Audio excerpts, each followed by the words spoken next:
Hi అండి.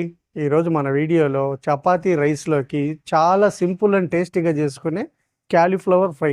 నేను చెప్పినట్లు ఈ పొడిగాన ఒక్కసారి వేసి చేశారంటే, ఆ రుచిని మాటల్లో చెప్పలేమండి. అంత కమ్మగా ఉంటుంది. యాజ్ ఇట్ ఈస్‌గా నన్ను ఫాలో అయిపోండి.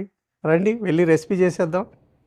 ముందుగా స్టవ్ మీద ఒక బౌల్ పెట్టుకొని లీటర్ నీళ్లు పోసి మరిగించుకుందాం.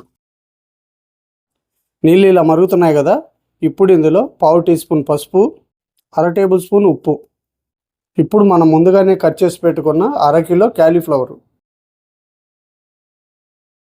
ఇప్పుడు స్టవ్ని హై ఫ్లేమ్లో పెట్టుకొని 5 నిమిషాలు ఉడికించుకుందాం. 5 నిమిషాలు అయిపోయిందండి. ఇప్పుడు స్టవ్ ఆఫ్ చేసుకొని వేరే ప్లేట్లోకి తీసుకుందాం. ఇలా ఉడికించుకున్న క్యాలీఫ్లవర్ని కొద్దిగా చల్లార్చుకుందాం. మనకు ఈ క్యాలీఫ్లవర్ చల్లారేలోపు మసాలా కారాన్ని ప్రిపేర్ చేసుకుందాం.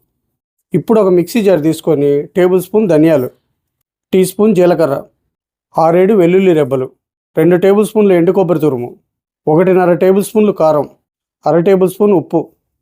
మన క్యాలీఫ్లవర్ ఉడికించేటప్పుడు ఉప్పు వేసుకున్నాం కదా, ఇప్పుడు ఈ కారానికి తగ్గట్టుగా ఉప్పు వేసుకోవాలి. మీరు మర్చిపోయి ఎక్కువ వేసుకుంటే ఉప్పు ఎక్కువ అవుతుందండి. జాగ్రత్తగా చూసి వేసుకోండి. ఇప్పుడు కొద్దిగా బరగ్గా గ్రైండ్ చేసుకుందాం. ఇలా గ్రైండ్ చేసుకున్నాం కదా, ఇప్పుడు ఈ మసాలా పొడి పక్క పెట్టేసి ఇప్పుడు స్టవ్ మీద ఒక కడాయి పెట్టుకొని 4 టేబుల్ స్పూన్లు ఆయిల్ వేసుకుందాం. ఆయిల్ వేడైందండి. కొద్దిగా పచ్చిపప్పు, కొద్దిగా మినపప్పు, అర టీ స్పూన్ ఆవాలు, అర టీ స్పూన్ జీలకర్ర, ఇప్పుడు 2 రెబ్బలు కరివేపాకు కూడా వేసుకుందాం. పోపు వేగిందండి. సన్నగా తరిగిన ఒక పెద్ద సైజు ఉల్లిపాయల్ని ఎర్రగా వేపుకుందాం. మనం చేసే ఈ ఫ్రైకి ఉల్లిపాయలు ఎర్రగా వేగితేనే రుచిగా ఉంటుంది.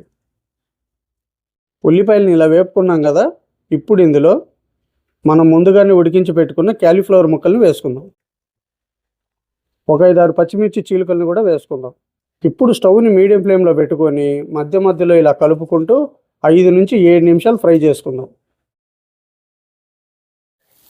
5 నిమిషాలు ఇలా వేపుకున్నాం కదండి. ఇప్పుడు ఇందులో మనం ముందుగానే ప్రిపేర్ చేసుకున్న ఈ మసాలా కారాన్ని వేసుకున్నాం. కొత్తిమీర కూడా వేసుకొని ఇప్పుడు స్టవ్ని సిమ్లో పెట్టుకొని ఒక 2 నిమిషాలు వేపుకుందాం.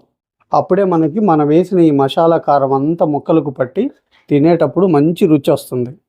2 నిమిషాలు ఇలా వేపుకున్నాం కదా, ఇప్పుడు కొత్తిమీర వేసుకొని స్టవ్ ఆఫ్ చేసుకుందాం. చూసారు కదండి, చాలా సింపుల్గా క్యాలీఫ్లవర్ ఫ్రై అయితే రెడీ అయిపోయింది. చపాతీలోకి కానీ రైస్లోకి కానీ చాలా అంటే చాలా బాగుంటుంది. మీరు కూడా నేను చేసిన పద్ధతిలో ఒకసారి చేసి అది ఎలా వచ్చిందో నాకు కామెంట్ సెక్షన్లో చెప్పండి.